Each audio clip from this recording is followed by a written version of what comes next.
Welcome to conversations. मैं आपका host, आपका दोस्त मुख्तदर खान। और आज मैं आपसे जो G20 में जो इंडिया ने जो इनिशिएटिव्स लिए हैं उसके बारे में बात करूंगा। इंडिया ने दो मिनीलैटरल इनिशिएटिव्स किए हैं। एक साउथ अफ्रीका और ब्राजील के साथ, उसको लोग मिनी ब्रिक्स कह रहे हैं क्योंकि रशिया और चाइना नहीं है उसमें। और एक ऑस्ट्रेलिया और कनाडा के साथ जो टेक्नोलॉजी से कनेक्टेड है। तो इन दोनों इनिशिएटिव्स के बारे में मैं आपसे बात करूंगा और थोड़ा बहुत आई विल ऑल्सो रिफ्लेक्ट, थोड़ा बहुत मैं अपने ख्यालात इजहार करूंगा कि डोनाल्ड ट्रंप के और शी जिनपिंग और पुतिन के ना आने से G20 पर क्या असर हुआ है। तो ये दोनों चीज़ें मैं के बारे में आपसे बात करूंगा। और फिर उसके बाद ये भी आपको याद दिलाने की कोशिश करूंगा कि हम एक ऐसे कह सकते हैं कि जो इंटरनेशनल सिस्टम है वो ऐसे मोड़ पे आके खड़ा हो गया कि ये बात तो तय है कि दुनिया जैसी थी वैसी अब नहीं रहेगी।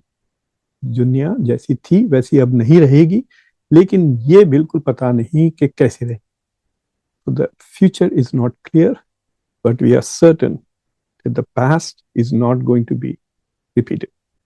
तो ये मुख्तसर सी मेरी समरी है कि जो मैं आपसे कहने वाला हूँ। तो जो दो इनिशिएटिव्स लिए हैं, पहले मैं आपको इंडिया, ब्राजील, साउथ अफ्रीका का जो मिनी लैटरल इनिशिएटिव है उसके बारे में बात करूंगा। फिर उसके बाद इंडिया, ऑस्ट्रेलिया, कनाडा का जो टेक इनिशिएटिव है उसके बारे में बात करूंगा। तो ये जो मिनी ब्रिक्स जो कह रहे हैं ये कोई नई चीज नहीं है। दिस इज एक्चुअली ब्रिक्स से भी पुरानी चीज है ये। इसको इप्सा डायलॉग फोरम कहते हैं। तो ये इप्सा डायलॉग फोरम जो है सो 2003 में एस्टेब्लिश हुआ था, प्राइम मिनिस्टर अटल बिहारी के ज़माने में।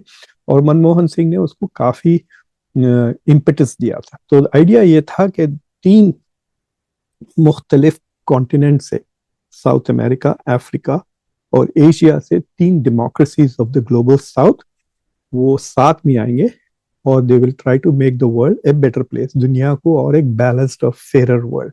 तो उनका स्लोगन था democracies of the global south United for a fair world. तो इसको कहते हैं IBS से, Ipsa, India, Brazil, south Africa. तो बेसिकली ये हुआ है कि पिछले 5-10 साल में नरेंद्र मोदी के दौर में India has been until now America focused. Prime minister Modi ने 11 चक्रें की हैं US की, और चंद साल में तक तो US ने भी इंडिया के साथ काफी कोऑपरेट किया, क्वाड में शामिल किया और इंडिया के साथ मतलब सोफिस्टिकेटेड प्रोजेक्ट्स पे काम करना शुरू किया। एक कॉम्प्रिहेंसिव स्ट्रेटेजिक पार्टनरशिप डेवलप की इंडिया के साथ। द आइडिया वाज कि इंडिया भी डेमोक्रेसी है, बड़ी इकोनॉमी है, इंडिया अब दुनिया की 5वीं बड़ी इकोनॉमी है, and India can become a partner China को बैलेंस करने के लिए in the Indo Pacific region. तो ये अमेरिका की जो इंडो पैसिफिक स्ट्रेटेजी थी उसका एक इम्पॉर्टेंट हिस्सा इंडिया बन गया था। तो इंडिया ने बेसिकली अमेरिका के साथ चलने से वो RIC जैसे रशिया, इंडिया, चाइना इनिशिएटिव है उससे दूर हो गया, SCO को कमजोर कर दिया, ब्रिक्स में भी इंडिया का रोल थोड़ा कम होते जा रहा था, और ये इप्सा तो बिल्कुल ही मतलब डेड हो गई थी। लेकिन जब से इंडिया और अमेरिका के ताल्लुकात थोड़े खराब हो गए, कह सकते हैं, they are not as good as they were before, जैसे पहले थे वैसे नहीं रहे, तो उसके बाद से इंडिया दूसरे इनिशिएटिव्स की तरफ देखना शुरू कर दिया है। प्राइम मिनिस्टर मोदी ने बीजिंग गए थे SCO की समिट के लिए, हालांकि 2023 में उसे वर्चुअल कर दिया, 2024 में वो गए भी नहीं, फिर इसलिए अब 2025 में वो गए। तो वो SCO को भी स्ट्रॉन्ग करने की कोशिश कर रहे हैं, ब्रिक्स को भी स्ट्रॉन्ग करने की कोशिश कर रहे हैं, और अब ये इप्सा को भी लॉन्च फिर से रिवाइव करने की कोशिश की है। तो इप्सा के जो गोल्स हैं, तो ये ब्राजील में इनिशिएट हुआ था जून की 6 तारीख को 2003 में। और इनके जो 4 गोल्स हैं बेसिकली, एक तो साउथ साउथ कोऑपरेशन, यानी ग्लोबल साउथ के मुल्कों के बीच में ट्रेड, इकोनॉमिक, कल्चरल वगैरह प्रमोशन के लिए, ताकि एक दूसरे की एक्सपीरियंस से वो सीखें भी और एक दूसरे की मदद भी करें डेवलपमेंट। दूसरी, ये चाह रहे थे कि गरीबी हटाने की कोशिश करें सस्टेनेबल डेवलपमेंट के थ्रू। तो गरीबी हटाएं डेवलपमेंट के लिए, लेकिन डेवलपमेंट ऐसा हो जो एनवायरनमेंट फ्रेंडली हो और सस्टेनेबल हो। ये दूसरा गोल था इप्सा का। और उसके बाद ग्लोबल कोऑर्डिनेशन के, ये कोऑर्डिनेट करेंगे और कोऑपरेट करेंगे क्लाइमेट चेंज के मसाइल पर, यूएन के रिफॉर्म पर, काउंटर टेररिज्म, ये सारे 2003 के गोल्स बता रहा हूँ। और चौथा इकोनॉमिक इंटीग्रेशन था कि पीपल टू पीपल जो ताल्लुकात है वो बढ़ाया जाए, टूरिज्म बढ़ाया जाए। तो बेसिकली एक किस्म से ये तीनों मुल्क चाह रहे थे कि वो एक दूसरे के करीब आ जाए। तो ये गोल्स थे। और फिर ये बेसिकली इन्होंने थोड़ी बहुत फंडिंग भी की थी और चीज़ों को इन्वेस्ट किया। तो लेकिन अब जो प्राइम मिनिस्टर मोदी ने उनको रिवाइव करने की कोशिश की है जोहानिसबर्ग में, तो उसके अब 4 रिवाइव गोल्स।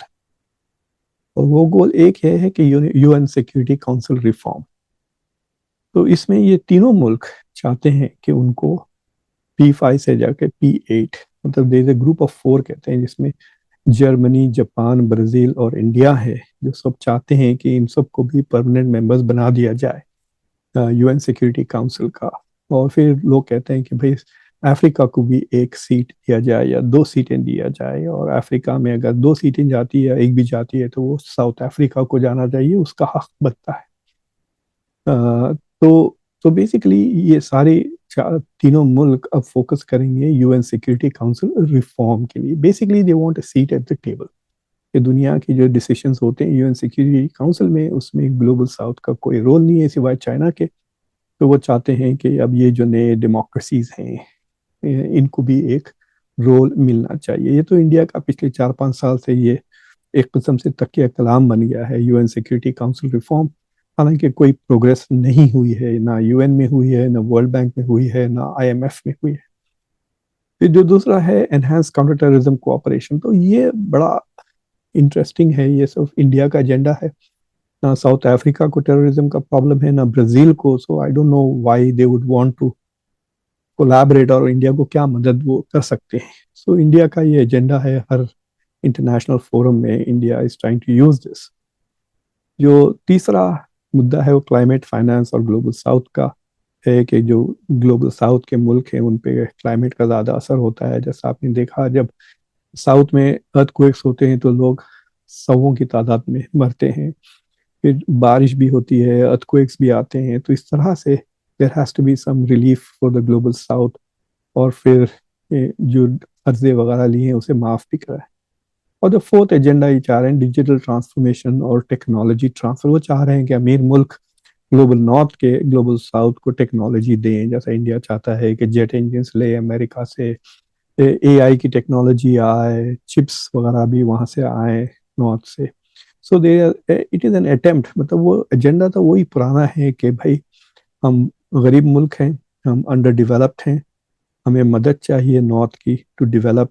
और हम कैसा एक दूसरे की मदद करें और कैसा हम मिलकर नॉर्थ से मदद चाहें। So that is the agenda of this. ये 22 साल से है, लेकिन कमज़ोर हो गया था। और मुझे लगता है कि अगर इंडिया और अमेरिका के ताल्लुकात फिर ठीक हो जाते हैं तो I think India will then इस पे स्लो पेडलिंग कर देंगे और इप्सा शायद फिर दोबारा मर जाएगा। लेकिन जब तक इंडिया के ताल्लुकात अमेरिका के साथ इसी तरह से ल्यूकवार्म तौर पे चलते रहेंगे, तो मुझे लगता है इंडिया दूसरे इनिशिएटिव्स पर तवज्जो ज़्यादा देगा। और फिर जो दूसरा उन्होंने इनिशिएटिव प्राइम मिनिस्टर मोदी ने वहाँ पर लॉन्च किया है इन साउथ अफ्रीका, वो ऑस्ट्रेलिया और कनाडा के साथ है। Call ACITI, Australia Canada India tech trilateral कहते हैं उसको। तो इसके 4 मकसद हैं, 4 गोल्स। एक, उनको डर है कि दुनिया में टेक फ्रेगमेंटेशन हो रहा है। उसका मतलब ये है कि basically digital divide, India, US और चाइना एआई में बहुत आगे निकल जा रहे हैं, बाकी के लोग सब पीछे रह जाएंगे। तो एक किस्म से कैपेबिलिटीज में बहुत फर्क आ जाएगा। अब फॉर एग्जांपल जो एआई की जो रेस है उसमें अमेरिका और चाइना आर रेसिंग फॉरवर्ड। वहाँ पे डीप सीक है, यहाँ पे चैट जीपीटी है, अमेरिका के पास एनवीडिया है, और which is the biggest company in the world. और असल एआई की चिप्स वही बनाता है। तो एक किस्म से अमेरिका के पास एआई की मोनोपोली है, एआई की हार्डवेयर पे मोनोपोली है। और चाइना के पास तो 50% दुनिया के एआई रिसर्चर्स चाइना हैं और चाइना में होते हैं। तो एक किस्म से आप कह सकते हैं कि China has the advantage in software of AI, और अमेरिका के पास हार्डवेयर का एआई है। तो दूसरे मुल्क यूरोप और ग्लोबल साउथ के वो पिछड़ जा रहे हैं। तो ये कोशिश की जा रही है कि एक किस्म से ऑस्ट्रेलिया, कनाडा और इंडिया मिलकर के अपने एनर्जीज पूल करें और ये जो गैप बढ़ रहा है उसे कम करने की कोशिश करें। और जो दूसरा गोल है कि वो जॉइंटली रिसर्च करना चाहते हैं, R&D इनिशिएटिव्स लेना चाहते हैं। देखिए, R&D के अगर आपको करना है तो बात करने से नहीं होता, you have to invest. Simple सी बात है, आपको रिसर्च चाहिए, थिंक टैंक्स में पैसे दीजिए, यूनिवर्सिटीज को रिसर्च दीजिए, कॉरपोरेशंस को इंकरेज करें कि वो रिसर्च में पैसे डालें।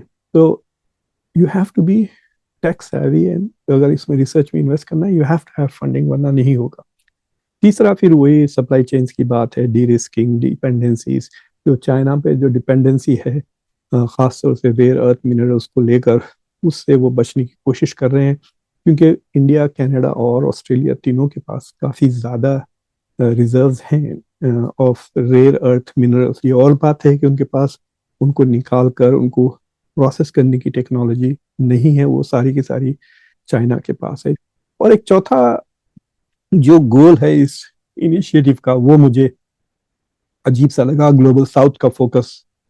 कनाडा और ऑस्ट्रेलिया ग्लोबल साउथ पे फोकस क्यों कर रहे हैं ये मुझे नहीं पता, ये वही जवाब दे सकते हैं। But I was very surprise to see कि आप ग्लोबल नॉर्थ के दो मुल्कों के साथ पार्टनरशिप कर रहे हैं और बात कर रहे हैं ग्लोबल साउथ की। अगर यही टेक्नोलॉजी की कोशिश, अगर इनिशिएटिव लेते हैं तो ग्लोबल साउथ के मुल्कों से आप इंटरेक्ट करते हैं to do this, but you are meeting with two countries which are part of the global north anyway, और उसमें कनाडा तो G7 का भी एक हिस्सा है। तो ये दो इनिशिएटिव्स आए हैं G20 के बाद। देखिए, G20 में एक किस्म से फ्रेगमेंटेशन हो गया है, मुख्तलिफ ग्रुप्स बन गए। एक ग्रुप ग्लोबल नॉर्थ का हो गया, G7 का, जो वहां पर बैठ के वो अलग से मिल रहे थे, दे वर टॉकिंग अबाउट यूक्रेन, उनका एजेंडा यूक्रेन था। फिर जो ग्लोबल साउथ के मुल्क थे वो अलग से मिल रहे थे, उनका एजेंडा डेट रिलीफ था कि भाई हम पे जो कर्जे हैं उसे माफ कर दें। और फिर ग्लोबल साउथ में इस तरह की मीटिंग, जैसे ब्राजील, इंडिया और साउथ अफ्रीका अलग अपनी मीटिंग्स कर रहे थे, जिसमें focus was more on development, technology, collaboration वगैरह। तो डोनाल्ड ट्रंप, शी जिनपिंग और पुतिन के ना जाने की वजह से G20 एक तरह से फ्रेगमेंट होते जा रहा है और कमजोर होते जा रहा है, उसकी रेलेवेंस कम होती है। और रामाफोसे जो साउथ अफ्रीका के प्रेसिडेंट हैं, उन्होंने इतना बड़ा कर दिया उसको कि पहले तो अभी 21 मेंबर हो गए, 19 इकोनॉमीज, यूरोपियन यूनियन और अफ्रीकन यूनियन। तो वो G21 हो गया है। उसके बाद उन्होंने कई और मुल्कों को भी दावत दे दी, कई और non profit international government organisations को भी बुला लिया वहां पर। तो it became like a mini UN। तो अगर UN ही बनाना था तो UN तो ऑलरेडी है।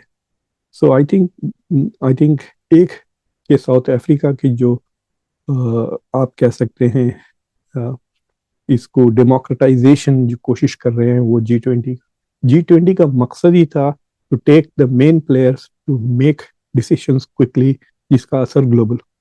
लेकिन अगर आप पूरा ग्लोबल इनिशिएटिव लेते हो तो उससे बेहतर है कि UN में लेके चले आते ये इनिशिएटिव, अगर सारे मुल्क वहां बैठकर then they can decide, it will become very ineffective.